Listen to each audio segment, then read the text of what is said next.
ब्रह्मा विष्णु महेश अजर अमर नहीं है। इनका भी आविर्भाव अर्थात जन्म तथा तिरोभाव अर्थात मृत्यु होती है। प्रमाण के लिए देखिए देवी भागवत महापुराण। ब्रह्मा, मैं, विष्णु और शिव ये तुम्हारी प्रभाव से जन्मवान है। हम तो जन्मवान है, हमारा तो जन्म होता है और मरते हैं, नित्य नहीं है, हम अविनाशी नहीं है। फिर इंद्रादि दूसरे देवता नित्य किस प्रकार हो सकते हैं? कृपया अवश्य सुनिए जगत गुरु तत्वदर्शी संत रामपाल जी महाराज के अमृत वचन।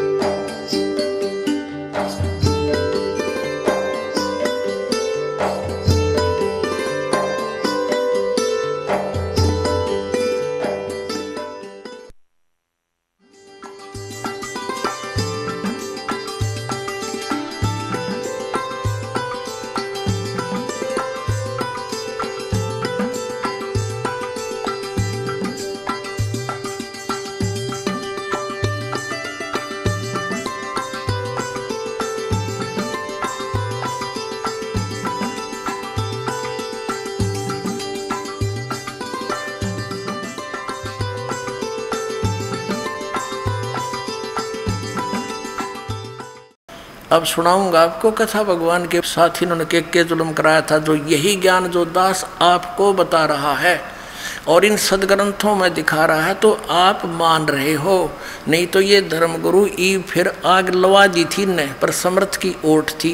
क्रोथा कांड यही कारण था। सत्कर मानना तुम आप जी कि इनकी दुकान बंद होने के कागार पर आ गई थी। इनको पता लग गया था थारे जूते लगेंगे, थोड़े दिन में जनता ने कहेगी हमारे पूर्वजों का नाश कर दिया तुमने, उनको भूत बनवाया, गलत साधना करवा के हंड धक्के खाते, अन्यों कई श्राद्ध निकालो, अपना पेट भरने की खातिर ये और घाटा जुड़वा दिया। जब वेदों में प्रमाण नहीं, वेदों में लिखा कि श्राद्ध निकालने नहीं चाहिए, तो मूर्खों की साधनाएं हैं कर्मकांड करना। और ये ऋषि भी मानते हैं, कहा ये है तो ऐसा ही, फिर हमारे से क्यों करवाएंगे तुम अपने लालच और लोभ में। तो पुण्यात्माओं अब आपको बताते हैं कि अब दुर्गा जी के अध्यात्म ज्ञान का तो ये आ गया अंत कि ब्रह्म की पूजा करो, केवल ओम नाम है, ब्रह्मलोक में चले जाओगे बस। अब ये श्रीमद् भगवत गीता का ज्ञान किसने दिया? ये इस ब्रह्मा विष्णु महेश के पिताजी ने दिया। यो ब्रह्म है, यो काल कहते हैं हम इसको संत लैंग्वेज में। और इसने श्री कृष्ण में प्रवेश करके यो ज्ञान दिया। ये कैसे प्रवेश होता है ये थोड़ा सा आपको क्लियर करेंगे। पहले आपको शिव पुराण दिखाते, थोड़ा सा इससे कंसेप्ट क्लियर होगा। पुण्यात्माओं आप यहाँ किस उद्देश्य से आए हो ये याद रखना आपने, आत्म कल्याण के लिए। और जो आपके ऊपर छोटी मोटी आपदाएं हैं ये भगवान फ्री में देगा आपको, क्योंकि आप उसके बच्चे हो। वो समर्थ है, आपके प्रारब्ध पाप को वो बहुत आसानी से ख़त्म कर देगा, पर विश्वास दृढ़ करना पड़ेगा, तब वो अपनी कलम उठाएगा आपके पाप काटने के लिए। नहीं तो फिर उड़े माता धोकन लग जाओगे जाके, ठीक होते तुम झाड़ा सलवाना हो गया तो थोड़ा समय लगेगा। ऐसा ये दास नहीं होने देगा, क्योंकि आपको ज्ञान देने के लिए यहाँ बुलाया जाता है। आपके लिए कितनी व्यवस्था भगवान दासों से अपनों से करवा रहा अपने बच्चों के लिए, केवल आपको विद्वान बनाने के लिए, भगवान पहचानने के लिए, आपका कल्याण कराने के लिए। अब पहले ये बताते हैं कि ब्रह्मा विष्णु महेश से अलग है वो काल है। वो किसी को शिव रूप में दर्शन दे देता, वो न सोच ले ये शिव जी ही परमात्मा है। किसी को विष्णु जी के रूप में दर्शन दे देता है, न सोचे ये विष्णु ही भगवान है। तो इन विष्णु और कर शिव जी का ब्रह्मा का नो भ्रम पैदा हो गया कि हम भगवान हैं। इसी बात पर इन दोनों का झगड़ा हो गया, विष्णु का और ब्रह्मा जी का। इस बात पे कि ब्रह्मा जी कहते मैं तेरा बाप, मैं तेरा जनक हूँ, मैं सारी सृष्टि की उत्पत्ति करता हूँ, प्रजापिता हूँ। विष्णु जी कहने लगे तू मेरी नाभि कमल से उत्पन्न हुआ, मैं तेरा बाप हूँ। लड़ पड़े, झगड़ा हो गया। इनके बीच बचावा करने के लिए इनके पिता इस काल रूपी ब्रह्म ने ऊपर से सतम एक पिलर खड़ा कर दिया, शिवलिंग बोलते हैं उसको, तेजो में लिंग। ये उस प्रकाश में पोल को एंड को ढूंढने के लिए, उस और छोर को जानने के लिए ऊपर नीचे चक्कर काटने लगे, झगड़ा बंद हो गया। फिर वो स्वयं आ गया शिव रूप धारण करके, अपने पुत्र शिव का रूप धारण करके। फिर उनको ज्ञान देने लगा कि तुम काहे के भगवान हो, तुमने अपने आप को भगवान मान लिया, यू आर नॉट गॉड, तुम भगवान नहीं हो। अब थोड़ा सा दिखाना पड़ेगा यहाँ पर, यहाँ थोड़ा कम दिखाएंगे क्योंकि गर्मी का मौसम है, ज़्यादा समय नहीं लेंगे। ये देखिएगा, ये शिव महापुराण ये विद संस्कृत है, या दया रही परमात्मा की कि ये अभी तक संस्कृत मिल गई हमारे पास थी। ये देखिएगा, ये श्री शिव पुराण, इसके अनुवादक हैं विद्यावरिधि पंडित ज्वाला प्रसाद जी मिश्र कृत हिंदी टीका सहित। ये खेमरा श्री कृष्णदास प्रकाशन मुंबई से। यहाँ देखना, इसका तीसरे स्कंद में इसके ये देखना 11 पृष्ठ पे विद्वेश्वर संहिता, शिव पुराण विद्वेश्वर संहिता, ये विद्वेश्वर संहिता भाग 1 अध्याय 6। नंदीकेश्वर बोले कि हे योगेंद्र, आगे एक समय विष्णु भगवान शेष शया पर अपने गरुड़ आदि पार्षदों से संयुक्त लक्ष्मी सहित शयन करते थे, सो रहे थे। उसी समय ब्रह्मज्ञानियों में श्रेष्ठ ब्रह्मा जी अपनी इच्छा से वहाँ आए। सब प्रकार से सुंदर सेज पर शयन करते हुए कमल लोचन भगवान विष्णु से पूछने लगे, तुम कौन हो? मुझे देखकर अभिमानी पुरुष के समान शयन करते हो, सोए पड़े हो। हे वत्स, हे बेटा उठो, मैं तुम्हारा स्वामी आया हूँ। आए हुए गुरु को देखकर जो अभिमान करता है, उस द्रोही मूड का प्रायश्चित होना उचित है। यह सुनकर विष्णु के अंदर में तो छो उठा, पर ऊपर तय क्रोध रोके रहे। क्रोध हुआ परंतु बाहर से शांत रहे और बोले, वत्स बेटा तुम्हारा मंगल हो, बैठो इस आसन पर विराजो। इस समय तुम्हारे नेत्र कुटिल और मुख वक्र क्यों है, यानी टेढ़ा मुंह क्यों कर रहा है, आंखें तरेर रहा तो। ब्रह्मा जी बोले, वत्स बेटा विष्णु आपको समय के प्रभाव से अभिमान है। हे पुत्र, मैं तुम्हारा रक्षक और जगत का पिता मैं हूँ। विष्णु जी बोले, ये सब जगत मुझ में स्थित है, तुम चोर के समान किस प्रकार अपना कहते हो? तुम मेरी नाभि कमल से उत्पन्न हुए हो, इससे मेरे पुत्र हो, मुझे पुत्र कहना वर्ता है। अब घना नहीं सुनाता, आगे चलते हैं, एंड के बाबू मैंने आपको बता दिया। इनका क्या हुआ, इनका झगड़ा हो गया, देवता फूल बरसाने लग गए। वो देवता राजी हो गए, देखो बड़ा अच्छा काम कर रहे हैं, ये हमारे देवताओं के काम है, ये थोड़ा दिखा दूँ ना, ये रहेगा दूरा का। मैं श्रेष्ठ हूँ, मैं स्वामी हूँ, ऐसा कहकर एक दूसरे को मारने की इच्छा से युद्ध करने के लिए उत्सुक हो गए। संपूर्ण देवता विमान में बैठकर उस महा अद्भुत युद्ध देखने को चले आए और आकाश में उनके ऊपर फूल बरसाने लगे। बताइए, हमारे देवताओं के काम है। देवता कहें अच्छी आत्माओं को, नेक पुरुषों को। अब दो भाई लड़ रहे हैं और ऊपर तो दूसरे नो के शाबाश, देखो कौन सा हारा जीतेगा, मरो कटके है। ये हमारे देवताओं के लक्षण। और ये हमारे भगवान तो एक नो का मैं तेरा बाप, रो नो का मैं तेरा बाप, गुट्टम गुट्टा, चौथी कक्षा के बालक लड़ा करें। ये ऐसी बुद्धि उनकी होती है। और टीचर कहता है उनको बुला कर, क्यों झगड़ रहे थे? एक कहता जी इन्होंने बोला मैं तेरा बाप, दूसरा कहता ना जी इसने पहले कहा था है। और गुट्टम गुट्टा एक दूसरा कुर्ता पाड़ रखा। इन भगवानों की पूजा करने को ये हमारे धर्म गुरु शंकराचार्य बताया करते। और ये बताइए हमारे जो है ना इसी को लूम डाल रखा है। अब ये भगवान नहीं है, दास नहीं कह रहा, इनका इतिहास कह रहा। देखिएगा इसी आगे चल के प्रश्न नंबर 17 पर, प्रश्न नंबर 17 पर है शिव पुराण 17 पृष्ठ। ये है विद्वेश्वर संहिता अध्याय 9। नंदीकेश्वर बोले, इस प्रकार भगवान ने उन नम्र हुए ब्रह्मा और विष्णु पर अनुग्रह करके, आगे दिखाते हैं, उन दोनों की अज्ञानता और वैर को दूर करने के अर्थ दोनों से कहा। किसको? ब्रह्मा और विष्णु को, कि मेरे सकल और निष्कल भेद से दो रूप हैं, परंतु और ईश्वर नहीं है, इस कारण से उसके दो रूप नहीं हो सकते उनके। पहला सतम रूप और दूसरा पीछे मूर्तिमान शिव रूप धारण करके आ गया, वो मेरा दूसरा रूप है किया। इसमें ब्रह्म रूप निष्कल है, वो लिंग खड़ा कर दिया ना, वो तनु का निष्कल है, निष्कल निष्फल नहीं है, निष्कल है। और ईश्वर रूप सगुण है, मैं तेरे सामने खड़ा शिव रूप धारण करके, ये मेरा सगुण रूप है और निराकार निष्कल, उसकी कोई शकल नहीं। मेरे ये दोनों रूप सिद्ध हैं, दूसरे किसी के नहीं हो सकते। इस कारण से तुम दोनों को अथवा दूसरों को ईश्वरत्व की प्राप्ति नहीं हो सकती। तुमने जो अज्ञान से अपने को ईश मान लिया, तुमने अपने आप को अज्ञानता से भगवान मान लिया, ईश मान लिया, कर्ता मान लिया, यह बड़ा अद्भुत हुआ। उसके दूर करने को ही मैं रण स्थान में आया। तुम अपना अभिमान त्याग कर मुझ ईश्वर में अपनी बुद्धि लगाओ। मेरे प्रसाद से लोक में सब अर्थ प्रकाश करते हैं। क्या बताता है कि मैं ब्रह्म हूँ, जगत के वर्धक होने से मैं ब्रह्म हूँ। हे ब्रह्म केशव सत्वोत व्यापक ये होने से मैं आत्मा हूँ। मैं इस सब का ईश हूँ, यह मेरा है, मेरे सिवा किसी दूसरे का नहीं हो सकता। फिर आगे दिखाते हैं। अब ये 18 पृष्ठ पे हम पढ़ेंगे, 18 पृष्ठ पे आगे हैं।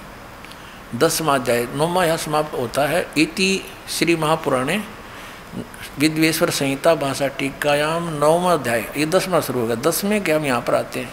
10वें श्लोक में ये काल कह रहा है ब्रह्मा और विष्णु को, पुत्रो तुम यह कृत आपने तप से प्राप्त किया है जो कि सृष्टि और उत्पत्ति, सृष्टि की उत्पत्ति और पालन कहता है। ब्रह्मा को उत्पत्ति और विष्णु को पालन, जो महकमा दिया है विभाग, वो मैंने दिया है, अपने तप करके प्राप्त किया, सृष्टि उत्पत्ति पालन कहता है। सो मैंने प्रसन्न होकर तुम्हें दिया है। इसी प्रकार दूसरे दो रूप, दो कृत यानी दो जॉब, दो विभाग रुद्र और महेश को प्रदान किए हैं, परंतु अनुग्रह कृत कोई भी पाने वह समर्थ नहीं। अपने आत्माओं हमने अपने उस प्रसंग को क्लियर करना है, जो प्रसंग ये कंसेप्ट दास क्लियर करना चाहता है कि ये ब्रह्मा विष्णु महेश का जो पिता है, ये धोखा देकर इनको रखता है। इसने प्रतिज्ञा कर रखी है कि मैं अपने वास्तविक रूप में कभी किसी को दर्शन नहीं दूंगा। जैसे गीता जी में श्री कृष्ण से बाहर निकल कर ये क्या दिखाता, देखो ये है मेरा विराट रूप, मैं काल हूँ, मैं किसी के सामने नहीं आता, मैं अपनी योग माया से छुपा रहता हूँ। चौथे अध्याय के 5 और 9 श्लोक में पता है कि मेरे और तेरे बहुत जन्म बोली अर्जुन, तू नहीं जानता मैं जानता हूँ। मेरे कर्म अलौकिक हैं, दिव्य हैं, मेरे जन्म भी अलौकिक है। ये कर्म ऐसे अलौकिक हैं, बाकी शाम को दिखाएंगे। अब थोड़ा सा कंसेप्ट ये क्लियर करते हैं। अब यहाँ हम जो प्रसंग चल रहा है कि ये सिद्ध हो गया कि ये बोलने वाला पांचवा है, श्री विष्णु जी, श्री ब्रह्मा जी, श्री शिव जी और रुद्र से, इनसे पांचवा है। ये बोल रहा है, ये कौन है? ये ब्रह्म है, ये काल है। ये ऐसे धोखा दे कर रखता है, किसी को शिव रूप में दर्शन दे देता है, किसी को विष्णु रूप में दर्शन दे देता है और किसी को ब्रह्मा जी के रूप में। तो इनको भ्रम हो जाता है। लोग कहते हैं आप ही परमात्मा हो, आप छुपाए बैठे हो। इस कारण से ये लड़ भी पड़े, आपस में झगड़ा भी कर लिया। अब इनको बता दिया कि तुमने अपने आप को भगवान मान लिया। You are not God. Brahma और विष्णु तुम भगवान नहीं हो, ना शिव, ये महेश, ये तुम भगवान नहीं हो। और पुण्यात्माओं, ये हमारे शंकराचार्य और हमारे गुरु आचार्य मंडलेश्वर, ये हमारी नौकरी, ये भगवान है। और इनका इतिहास और पुराण बताओ, ये भगवान है ही नहीं। तो ये हमारे साथ कितना धोखा कर रहे थे। अब ये क्या कहता है कि मेरा एक ओम मंत्र है, नथिंग एल्स। ये जो पांचवा बोल रहा है शिव पुराण का, ये रुद्र विद्वेश्वर संहिता। अब देखना, ये 19 पृष्ठ है, वही शिव पुराण विद्वेश्वर संहिता अध्याय 10 का पढ़ रहे। यहाँ लिखा है, इस कारण इस अज्ञान की सिद्धि के निमित्त ओंकार नामक मंत्र जप करो। जो बता रहे हैं तुम भगवान नहीं हो, इसलिए उसके बारे में कहते मंत्र जप करो, यह अभिमान का दूर करने वाला है। सोई निज मंत्र उपदेश करते हैं। यह ओंकार मेरे मुख से उत्पन्न होने से मेरे ही स्वरूप का बोधक है और महामंगल करने वाला है। यह वाचक है, मैं वाच्य हूँ। यह मंत्र मेरा आत्मा है, इसके स्मरण से मेरा स्मरण होता है। ठीक हो गया।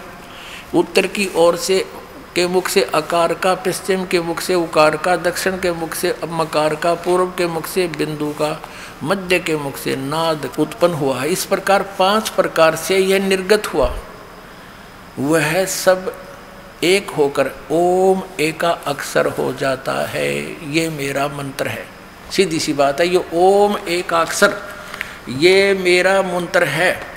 कौन कहता है? ये शिव प्राण बोलने वाला, जो ब्रह्मा और विष्णु को पुत्र कहता है, तो ये इनका पिता है। ये काल रूपी ब्रह्म है, ये ब्रह्म है।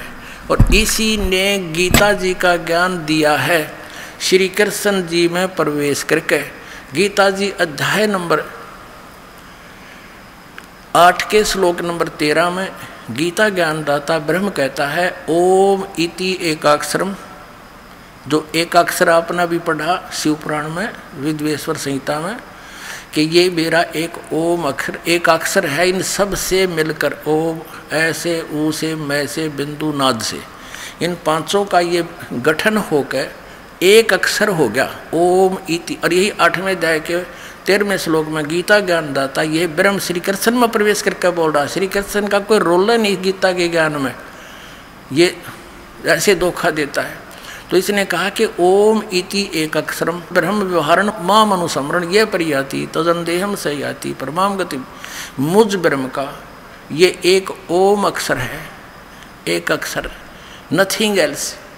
उच्चारण करके सिमरण करने का, उच्चारण करके सिमरण करता हुआ यह परियाति तजंदेहम, जो शरीर छोड़ते समय इसका जाप करता जाता, सयाति परमाम गति, जो इस ओम से मिलने वाली परम गति है वो प्राप्ति होती है। वो दुर्गा जी ने, देवी जी ने देवी पुराण में बताई दिया 7वें स्कंद में कि ओम का जाप करो, ब्रह्म टारगेट उद्देश्य इष्ट मानो। ये ब्रह्म का जाप है, ओम मंत्र है, इसके जाप से ब्रह्मलोक में चले जाओगे, तुम्हारा कल्याण हो। इतना सा ये बता दिया। अब श्रीमद् भगवत गीता अध्याय नंबर 8 के श्लोक 16 में कहा है कि ब्रह्मलोक पर्यंत ये सभी पुनरावृत्ति के अंदर हैं, वहाँ गए हुए प्राणी भी जन्म मृत्यु में आते हैं। और गीता ज्ञानदाता 4थे अध्याय के 5 और 9 श्लोक में, दूसरे अध्याय के 12वें श्लोक में, 10वें अध्याय के दूसरे श्लोक में गीता जी में कहता अर्जुन तेरे और मेरे बहुत जन्म हो चुके, तू नहीं जानता मैं जानता हूँ। इससे सिद्ध है ब्रह्म भी नाशवान, इसके उपासक भी नाशवान।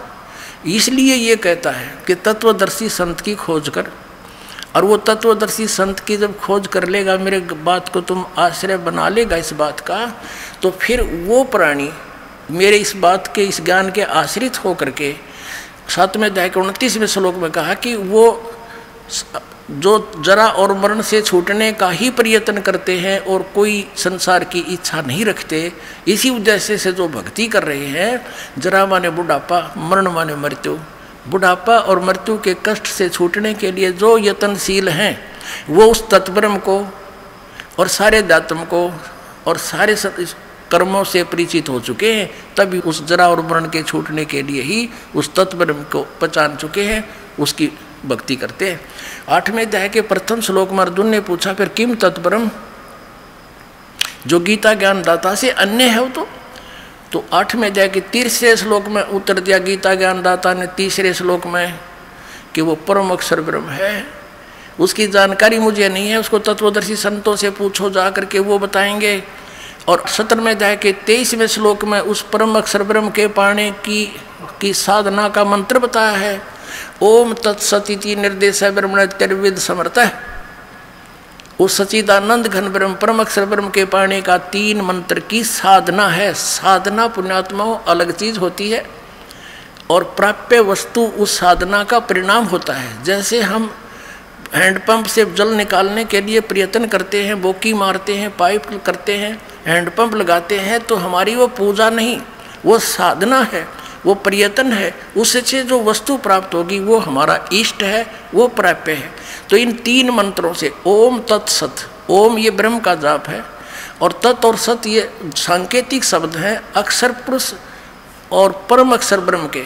गीता जी अध्याय नंबर 15 के श्लोक नंबर 1 से 4 में बताया है कि उल्टा लटका संसार रूपी वृक्ष है, इसके ऊपर को जड़ है, वो तो पूर्ण परमात्मा है, वो गुप्त है, और नीचे के तीनों गुण रूपी शाखा हैं। गीता ज्ञानदाता ने इतना ही बता दिया। कहते जो इस पूरे संसार रूपी वृक्ष के सभी विभागों को बता देगा, स वेदविद, वह वेद के तात्पर्य को जानने वाला है, वो तत्वदर्शी संत है। ये पहचान बता दी तत्वदर्शी संत की, जो चौथे अध्याय के 34वें श्लोक में जिससे ज्ञान जानने के लिए कहा है। फिर ये भी बताया है कि अब परमेश्वर ने स्वयं आकर 600 वर्ष पहले कबीर परमेश्वर ने कहा था, अक्षर पुरुष एक पेड़ है, क्षर पुरुष वा की डार, और तीनों देवा शाखा हैं, ये पातरूप संसार। तो भगवान स्वयं भी थे, वो तत्वदर्शी संत भी थे, क्योंकि वो मालिक है, वो सब भाषाओं को जानते हैं और वो परम तत्व से परिचित थे। अब इन्होंने नकार दिया। अब क्या बताता है, तीनों गुण रूपी रजगुण ब्रह्मा, सतगुण विष्णु, तम गुण शिव जी, ये तो शाखाएं हैं इनकी संसार रूपी वृक्ष की, ये वैसे अभिन्न अंग है हमारा। तो फिर क्या बताया है 15वें अध्याय के 4थे श्लोक में, तत्वदर्शी संत की प्राप्ति के उपरांत परमेश्वर के उस परम पद की खोज करनी चाहिए जहाँ जाने के बाद साधक फिर कभी लौट कर वापस नहीं आते संसार में, वो पूर्ण मोक्ष प्राप्त करते हैं। और जिस परमेश्वर से सारे संसार रूपी वृक्ष की प्रवृत्ति विस्तार को प्राप्त हुई है, यानी जिसने सारे ब्रह्मांडों की रचना की है, और मैं भी उसी की शरण हूँ, उसके अतिरिक्त कोई साधना किसी की नहीं करनी चाहिए, उसकी भक्ति करो। 18वें अध्याय के 62वें श्लोक में कहा कि अर्जुन तू सर्वभाव से उस परमेश्वर की शरण में जा, उसकी कृपा से तू परम शांति को और सनातन परम धाम यानी उस सतलोक को प्राप्त होगा, तेरा पूर्ण कल्याण होगा। तो पुण्यात्मा अध्यात्म ज्ञान कंप्लीट, ना ब्रह्मा को ज्ञान, ना विष्णु को, ना शिव को, और ना दुर्गा को, और ब्रह्म को भी नहीं। वो कहता है उस तत्वदर्शी संतों को पूछो, तो वो तत्वदर्शी संत ये दास है जब पहचाना जाता है। बोलो सतगुरुदेव।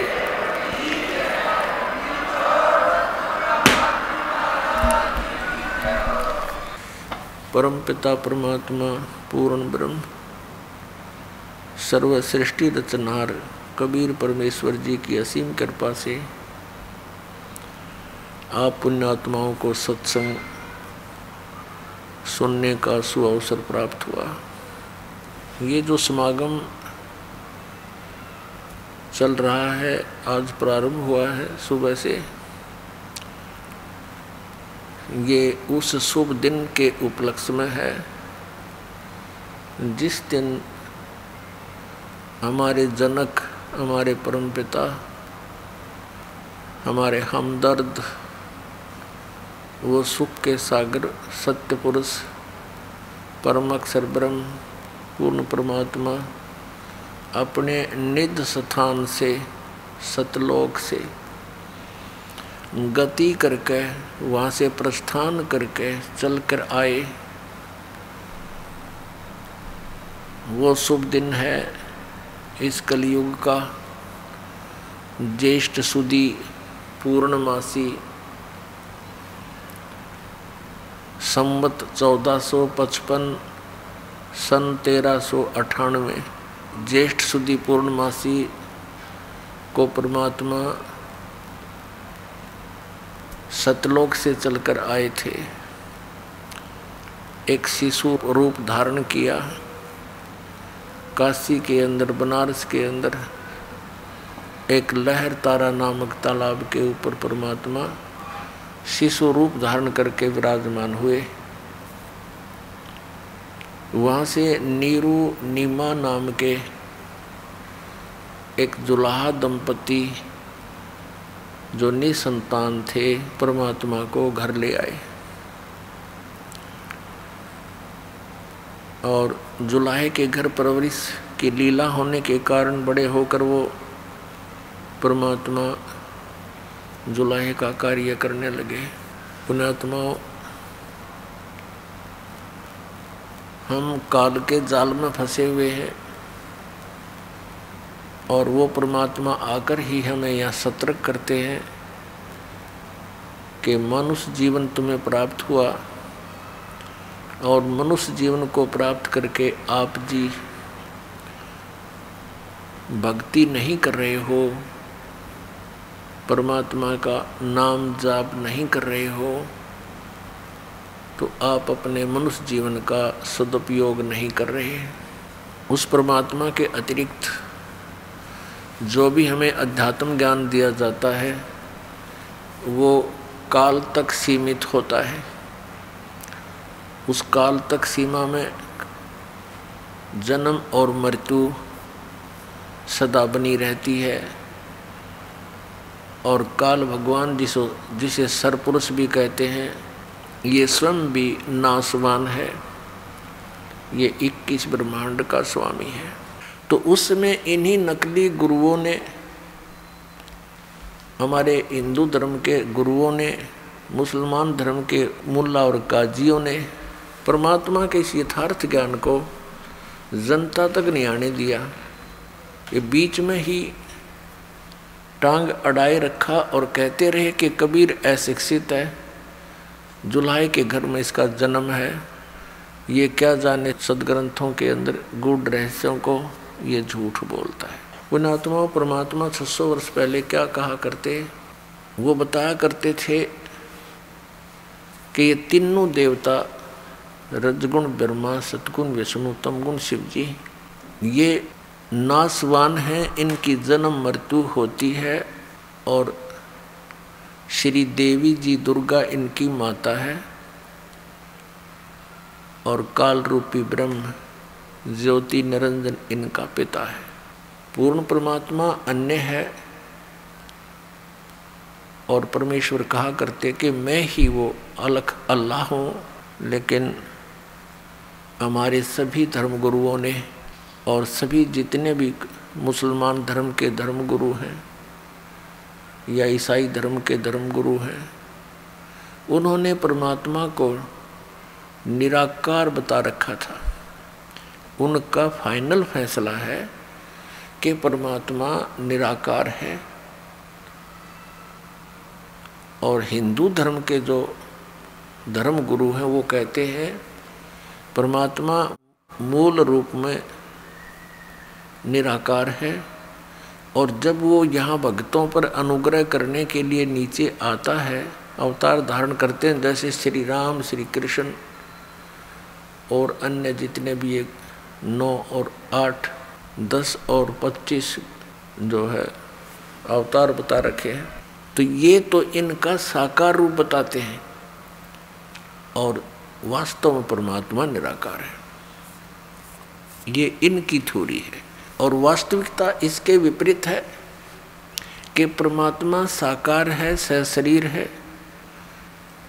वो अपने निज स्थान में मनुष्य सदृश नर आकार में रहता है, वहाँ से गति करके आता है, चलकर आता है और उन श्रेष्ठ आत्माओं को मिलता है, अच्छी आत्माओं को मिलता है, उनको ज्ञान से परिचित कराता है और अपने सतलोक से, सचखंड से भी परिचित कराता है। उसके पश्चात परमेश्वर के उस निज धाम को, शाश्वत स्थान को, सनातन परम धाम को आँखों देखकर वो पुण्यात्मा, वो महान आत्मा फिर आगे अपने एफिडेविट देकर चले जाते हैं कि हु इज गॉड, कौन है परमात्मा, कैसा है वो भगवान, कहाँ रहता है वो मालिक, कैसे मिलता है वो परमपिता। पहले तो आपको ये क्लियर दिखाते हैं कि हमारे सदग्रंथ परमात्मा के विषय में क्या जानकारी देते हैं। पुण्यात्माओं, अभी तक इन्होंने हमारा फूल बना रखा था इन नकली गुरुओं ने। कोई कुछ कह रहा है, कोई कुछ कह रहा है। परमात्मा एक है और उसकी व्याख्या भी एक होनी चाहिए, उसके पाने की विधि भी एक ही होनी चाहिए।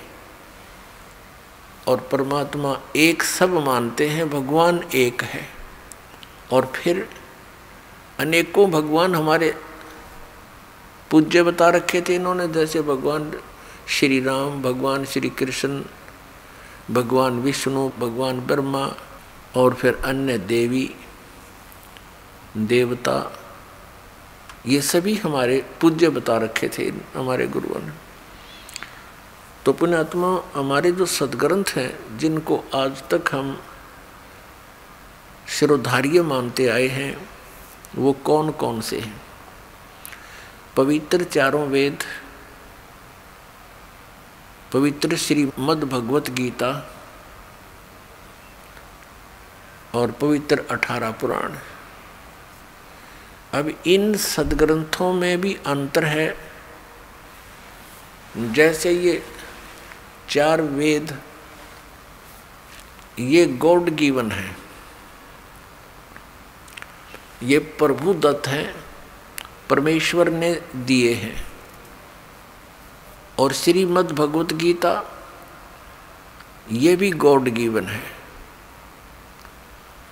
श्रीमद् भगवत गीता में ये काल स्वयं वक्ता बना श्री कृष्ण में प्रवेश करके, जिस कारण से इसने श्रीमद् भगवत गीता में कुछ अपना मत जोड़ दिया, योग कर दिया। और वो मत यानी इसके विचार यदि वेदों से नहीं मिलते हैं तो फिर वो हमें मान्य नहीं है। ये 4 वेद पहले सर्वप्रथम परमात्मा ने ये कंप्लीट ज्ञान दिया था, पूर्ण ज्ञान इस सरपुरुष यानी ज्योत स्वरूपी निरंजन ब्रह्म के अंतःकरण में ये पूर्ण ज्ञान फीड कर दिया था, फैक्स कर दिया था सतलोक से, और उसका समय निर्धारित कर दिया था। इतने समय उपरांत अपने आप इसके शरीर से ये बाहर आ गया था संपूर्ण अध्यात्म ज्ञान। इस काल भगवान ने जब इन 4 वेदों को देखा तो इसने क्या किया, इसमें से वो भाग निकाल दिया जिसमें पूर्ण परमात्मा के पाने की विधि और सतलोक के अंदर वर्णित विशेष जानकारी जो थी, वहाँ क्या स्थिति है, कैसे रहते थे, तुम यहाँ कैसे आए, ये भी ज्ञान था। इसने उस पोर्शन को, उस भाग को निकाल कर नष्ट कर दिया।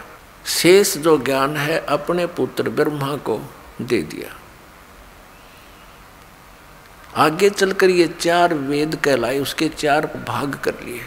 जिस वेद के भाग को इस ज्योत निरंजन ने अर्थात इस काल भगवान ने, ब्रह्म ने नष्ट किया था, उसको दोबारा देने के लिए परमात्मा स्वयं आते और वो अपने मुख कमल से बोलकर उस अमृत ज्ञान को सुनाते हैं। वो ब्रह्मणे मुखे सच्चिदानंद घन ब्रह्म की वाणी कहलाती है। श्रीमद् भगवत गीता, श्रीमद् भगवत गीता अध्याय नंबर 4 के श्लोक नंबर 32 में ये वर्णन किया है कि सच्चिदानंद घन ब्रह्म की वाणी में इन धार्मिक अनुष्ठानों यानी यज्ञों की जानकारी विस्तार के साथ कही गई है।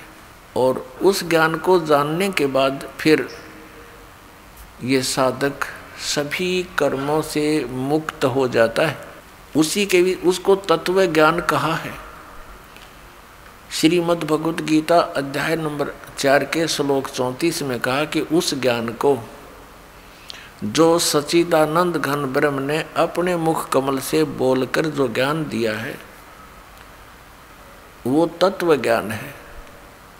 उस ज्ञान को तत्वदर्शी संतों के पास जाकर समझ, और फिर जैसे वो तत्वदर्शी संत तुझे मार्गदर्शन करें तो उस परमात्मा की साधना तो तू ऐसे कर सकता है। अपनी भक्ति के विषय में गीता ज्ञानदाता ने वो अपनी भक्ति सतर और उसकी विधि भी क्लियर कर रखी है श्रीमद् भगवत गीता। लेकिन उस परम अक्षर ब्रह्म की भक्ति साधना के लिए उसने तत्वदर्शी संत की खोज का ऑप्शन छोड़ दिया, प्रावधान बता दिया कि उससे पूछो। इससे सिद्ध है कि गीता ज्ञान दाता भी कंप्लीट यानी पूर्ण अध्यात्म ज्ञान नहीं रखता, नहीं तो 4 लाइन और लिख देता, 18 अध्याय बोले 2 अध्याय और बना देता अगर इसको ज्ञान होता। तो पुण्यात्माओं, उस ज्ञान को बताने के लिए परमात्मा स्वयं आए थे। इसलिए सच्चिदानंद घन ब्रह्म की वाणी में कहा गया। आपको श्रीमद् भगवत गीता अध्याय नंबर 4 के श्लोक नंबर 32 से रूबरू कराते हैं। पुण्यात्माओं, आज का मानव इतना इंटेलिजेंट हो गया कि ऐसे इंटरनेट बना लिए, हवाई जहाज बना लिए, ऊपर के ग्रहों तक भी पहुंचने की चेष्टा कर रहा है, और कंप्यूटर बना लिए। अब जो हमने इस मनुष्य शरीर से बनाना था उसने भूल गए। अब जैसे ये आध्यात्मिक मार्ग ऐसा है जहाँ पर ये इतना जुगाड़ जोड़कर कभी नहीं जा सकते, जेट से भी नहीं जा सकते, किसी प्रकार भी नहीं जा सकते। उस अध्यात्म ज्ञान से यानी आध्यात्मिक शक्ति से ये मानव ऊपर घूम आते थे, सैर सपट्टे कराते थे। आपने महाभारत के अंदर सुना होगा, ये 5 पांडव जो वनवास में थे, अर्जुन डांस करने की शिक्षा लेने के लिए इंद्र के लोक में, स्वर्ग में गया था अपनी आध्यात्मिक शक्ति के जोर से, और वहाँ नाच गाने की शिक्षा ट्रेनिंग लेकर आया था।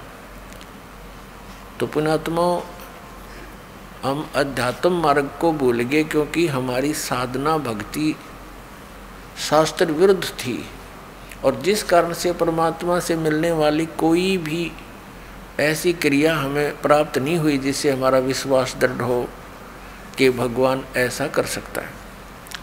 तो अब हमने परमात्मा की तरफ अपना इस तीव्र माइंड को, तीव्र दिमाग को घुमाना है, परमात्मा पाना है। ये तो यहाँ का एक अस्थायी सुख है, इसकी हमें घनी आवश्यकता भी नहीं है। हमें आवश्यकता है जन्म और मृत्यु के रोग को सदा के लिए समाप्त कराने की। तो इसलिए सत्संग का आयोजन किया जाता है कि सत्संग में आने से प्राणी सावधानी से ज्ञान सुनता है। यहाँ बैठकर 2 घंटे तो उसने परमात्मा की चर्चा सुननी ही पड़ती है। ये सौभाग्य है उसका। नहीं तो घर पर भी कोई सीडी वगैरह देख रहे होते हो, कभी कोई काम आ जाता है, कभी कोई आ गया, कोई रिश्तेदार आ गया, कोई फ़ोन की घंटी आ गई, यानी कॉल डिस्टर्ब ही रखने की चेष्टा करता है। तो इसलिए अधिक से अधिक सत्संग में आवे और इस ज्ञान को गहराई से समझे। अब आपको जो दास दिखाना चाहता है कि हमारे सदग्रंथ क्या बताते हैं और हमारे धर्म गुरु हमें क्या बताया करते थे, उन्होंने आज तक हमारी इन सदग्रंथों के अनुवाद को भी ढंग से नहीं करके दिया हमें, क्योंकि वे तत्व ज्ञानहीन थे। अब देखिएगा, श्रीमद् भगवत गीता जयदयाल गोविंद का इसके अनुवादक हैं। गीता प्रेस गोरखपुर से प्रकाशित है। अध्याय नंबर 4 का अब श्लोक नंबर हम 25 से लेकर आपको पहले 32 तक पढ़कर सुनाते हैं। अध्याय नंबर 4 श्लोक नंबर 25। इसमें यह बताया जा रहा है कि कुछ अपने माने अन्य योगीजन देवताओं के पूजन रूप यज्ञ का ही भली भांति अनुष्ठान किया करते हैं। योगी माने साधक। कुछ साधक तो देवताओं की ही पूजा करते हैं और अन्य साधक ब्रह्म अग्नो, हमने संस्कृत भी साथ देखनी पड़ेगी, यानी ब्रह्म अग्नो यज्ञेन, ये परब्रह्म नहीं, ब्रह्म को ही इष्ट मानकर जो साधना करते हैं उनका जिक्र समझो। यज्ञ के द्वारा ही आत्म रूप यज्ञ का ही हवन यानी अनुष्ठान किया करते हैं, पूजन किया करते हैं। ये 26 नंबर है। अन्य यानी दूसरे योगीजन साधक श्रोत्र आदि समस्त इंद्रियों को संयम रूप अग्नि में हवन किया करते हैं। और दूसरे योगीजन शब्द आदि, शब्द स्पर्श रूप रसगंध, इनसे ही विषयों से ही हटने के लिए कोई अनुष्ठान करते हैं। समस्त विषयों को इंद्रिय रूप अग्नि में हवन किया करते हैं। अब 27 में दूसरे योगीजन इंद्रियों की संपूर्ण क्रियाओं को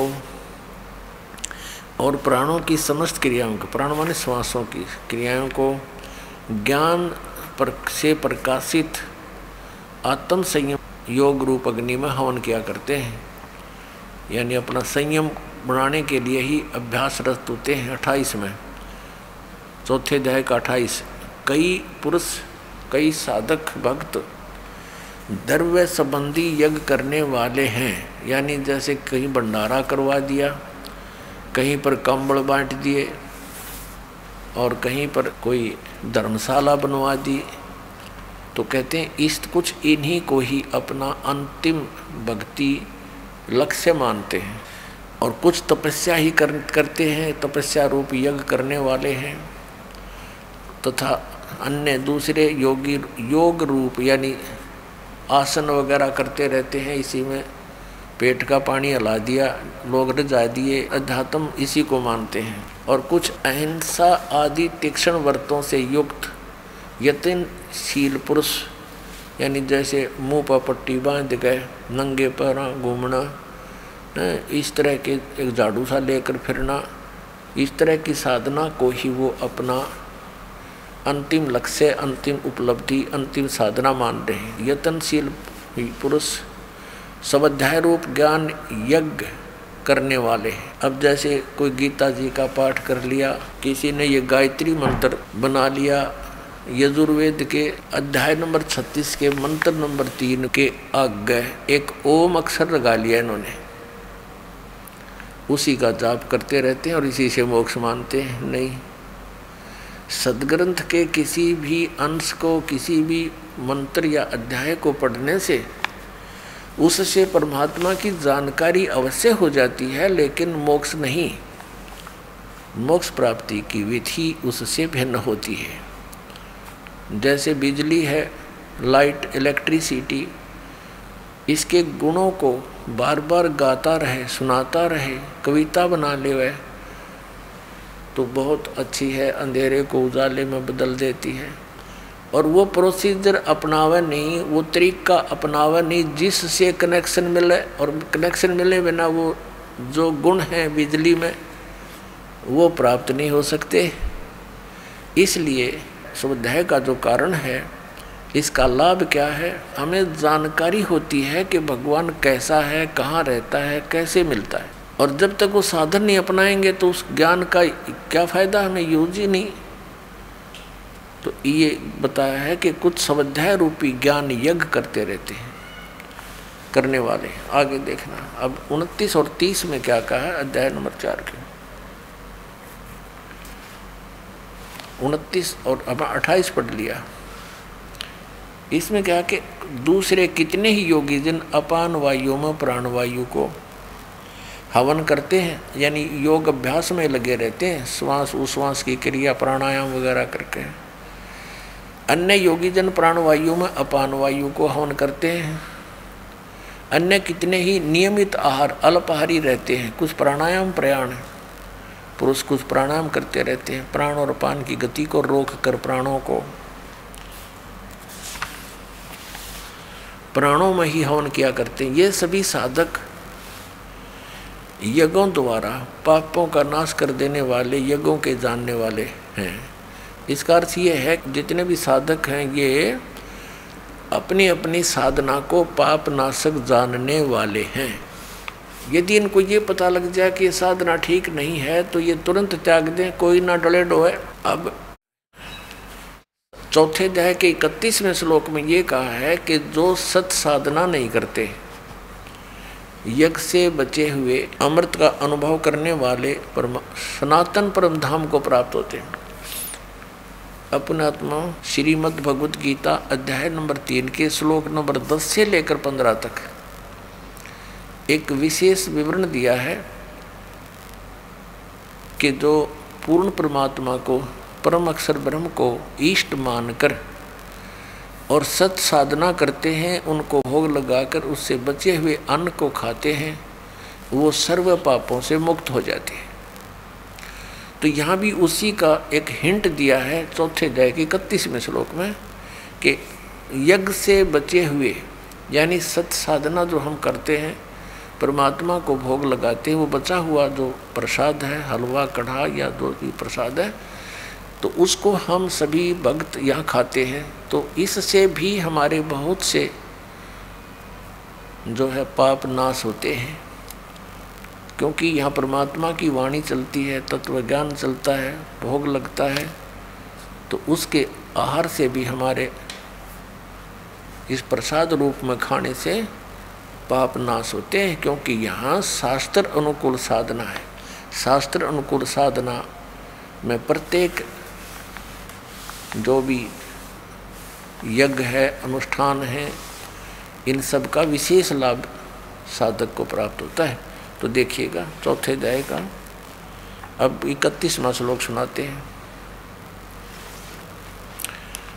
इसमें कहा कि हे कुरुश्रेष्ठ अर्जुन, यज्ञ से बचे हुए अमृत का अनुभव करने वाले योगीजन यानी साधक सनातनम ब्रह्म यान्ति, उस सनातन यानी गीता ज्ञान दाता से अन्य है ये परमात्मा, सनातन ब्रह्म को, परब्रह्म नहीं सनातन परमात्मा को प्राप्त होते हैं, अविनाशी भगवान को प्राप्त होते हैं। यज्ञ न करने वाले यानी ये जो यज्ञ नहीं करते यानी साधनाएं नहीं करते, भक्ति नहीं करते, जो धार्मिक अनुष्ठान नहीं करते, उनके विषय में फिर क्या बताया है? जो यज्ञ न करने वाले पुरुषों के लिए यानी जो भक्ति साधना करते ही नहीं, तो यह मनुष्य लोग भी सुखदायक नहीं है। फिर परलोक कैसे सुखदायक हो सकता है? भावार्थ ये है कि जो साधना नहीं करते, भक्ति नहीं करते, वो यहाँ भी दुखी और आगे भी दुखी। अब जो दास आपको जिस पॉइंट पर लाना चाहता था, अब हम आए हैं। अब चौथे अध्याय के 32वें श्लोक में ये कहा है कि इस प्रकार के जो अभी वर्णन किए हैं धार्मिक अनुष्ठान 25 से लेकर 30 तक, ये साधनाएं ऐसी हैं जो अपने अपने हिसाब से सब कर रहे हैं और सभी अपनी इन यज्ञों को, धार्मिक अनुष्ठानों को पापनाशक जानते हैं।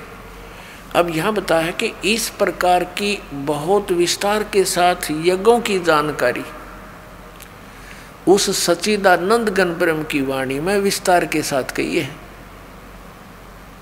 अब सच्चिदानंद ब्रह्म की वाणी कौन सी है? अब जैसे गीता है, ये वेदों का ज्ञान है, चारों वेदों का, तो वो सच्चिदानंद घन ब्रह्म की वाणी उन वेदों, गीता, पुराणों से भिन्न है, जो परमेश्वर ने स्वयं अपने मुख कमल से बोली है। अब देखना, पढ़ो एक बार इसको।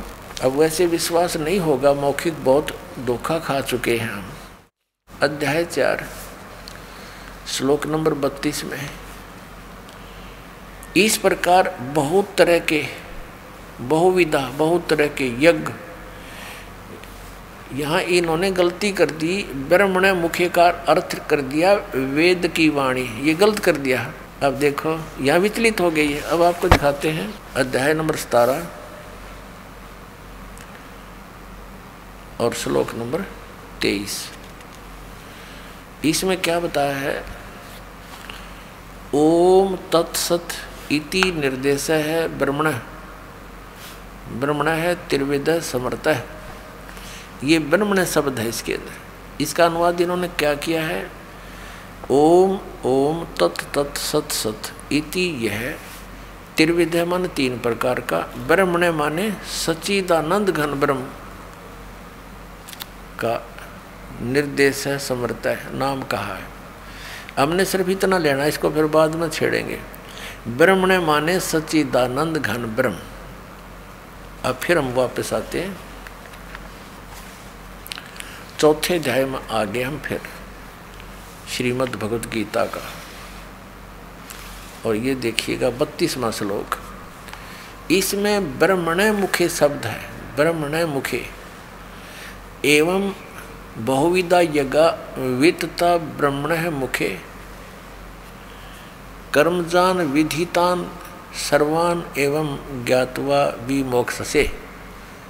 इसका अर्थ है कि इस प्रकार और भी बहुत प्रकार के यज्ञ माने धार्मिक अनुष्ठानों की जानकारी यहाँ लिखना था सच्चिदानंद घन ब्रह्म की वाणी में, यानी मुखे माने उनके मुख कमल से बोली गई। मुखे का अर्थ है उस परमात्मा के द्वारा अपने मुख कमल से बोली गई उस वाणी में, वो कबीर वाणी है। अब देखना, इन्होंने यहाँ वेद की वाणी लिख दिया, ये कोई अर्थ हुआ? ब्रह्म का अर्थ वेद करना इनकी अज्ञानता है। जैसे इन्होंने इस गीता जी में बहुत जगह अनुवादों में फेरबदल करने की चेष्टा की अज्ञानता के कारण। जैसे 7वें अध्याय के 18वें श्लोक में अनुत्तमम शब्द है, ये केवल श्री कृष्ण जी को सुप्रीम पावर मान कर चल रहे थे, परम शक्ति मान रहे थे, जबकि श्री कृष्ण का तो रोल ही नहीं गीता के ज्ञान में। वो तो इनका पिता बोल रहा है ब्रह्म, और वो कह रहा है कि ये साधक मेरे वाली साधना में अनुत्तम साधना में लीन है, क्योंकि जन्म मृत्यु ना इनकी मिटे ना हमारी मिटे, मेरी मिटे। इस प्रकार इसलिए 18वें अध्याय के 62वें श्लोक में कहा कि उस परमेश्वर की शरण में जा जिसकी कृपा से तू परम शांति को सनातन परम धाम को प्राप्त होगा। अब फिर आगे 18वें अध्याय के 66वें श्लोक में वर्ज शब्द है। वर्ज का अर्थ जाना होता है। जैसे इंग्लिश वर्ड है एक गो, गो मीन जाना होता है, और उसको कोई कहे आना करता है कहीं पर, तो वो कति अज्ञानी आदमी है। वो केवल अड़ंगा अड़ाने की चेष्टा करता है व्याकरण को आधार बना के, तो वो हमने नहीं मानना है। तो यहाँ भी इन्होंने ऐसा ही किया है। ब्रह्म का अर्थ वेद नहीं होता, ब्रह्म माने परमात्मा। और वेद जो है, वेद कहो गीता जी कहो, ये उसका विधान है। जैसे एक राजा समझो ब्रह्म और वेद समझो संविधान। तो जहाँ राजा का प्रकरण हो वहाँ संविधान करना तो मूर्खता की बात होती है। तो ब्रह्म का अर्थ परमात्मा होता है। अब यहाँ देखिएगा, फिर चलिए चौथे अध्याय का हम 32वां श्लोक पढ़ेंगे। अब निर्णय हो जाएगा। इस प्रकार बहुत प्रकार के यज्ञ सच्चिदानंद घन ब्रह्म की वाणी में विस्तार के साथ कहे गए हैं। ये वेद की वाणी, वेद गलत लिखा, सच्चिदानंद घन ब्रह्म की वाणी। उन सबको तू कर्म जान विधि। इसका अर्थ है कि ये कर्मों से नाम उठत नाम बैठत नाम सोत जागवे, काम करते करते उसकी साधना होती है। उस परम पिता परमात्मा के उस वाणी में ऐसा वर्णन है। देखना, कर्म जान है, शारीरिक क्रियाओं द्वारा संपन्न होने वाले, जान विधि माने जान। इस प्रकार तत्व से जानकर उनके अनुष्ठान द्वारा तू कर्म बंधन से सर्वथा विमोक्ष से मुक्त हो जाएगा, पूर्ण रूपेण मुक्त हो जाएगा। अपने आत्मा चौथे अध्याय के 33वें श्लोक में सिर्फ इतना कहा है कि इस द्रव्य में यज्ञ से ज्ञान यज्ञ श्रेष्ठ है। द्रव्य में यज्ञ कौन सी होती है? जो धन से संपन्न होती है। यज्ञ जैसे भंडारा है, कहीं पर कोई मंदिर बनवा दिया जिसको धर्म मानते हैं, कहीं कंबल बांट दिए, इस तरह के कोई धर्मशाला बनवा दी। तो कहने का भाव ये है कि पहले तू ज्ञान समझ, उस तत्व ज्ञान को ना समझकर अंधाधुंध वैसे ही कोई दान करने धर्म करने की बजाय ज्ञान यज्ञ श्रेष्ठ है। उस ज्ञान को समझ, उसके बाद फिर उस तत्व ज्ञान के आधार से तो फिर वो धर्म कर। ऐसे आंख मीच कर वैसे अंधाधुंध धर्म करने से कोई लाभ नहीं होता। इसका ये भाव देखिएगा। चौथे अध्याय का श्रीमद् भगवद गीता अध्याय नंबर 4 का श्लोक नंबर, हम अब 33 पढ़ेंगे, इसका आगे वर्णन है। हे परंतम अर्जुन, द्रव्य में यज्ञ की अपेक्षा, यानी वैसे ही आंखें बंद करके कितना दूध धन से व्यय करने की बजाय ज्ञान यज्ञ श्रेष्ठ है। यानी पहले तत्व ज्ञान समझ, और यावन मात्र यानी संपूर्ण कर्म उस ज्ञान में समाप्त हो जाते हैं। बेमतलब के डले डोने उस ज्ञान में समाप्त हो जाते हैं। उसमें क्या होता है, गुरु बिन माला फेरते, गुरु बिन देते दाने, गुरु बिन दोनों निष्फल हैं, चाहे पूछो वेद पुराण। यानी पूरे संत को खोजो, तत्वदर्शी संत की खोज करके फिर वो दान करो, तब संपूर्ण लाभ होगा।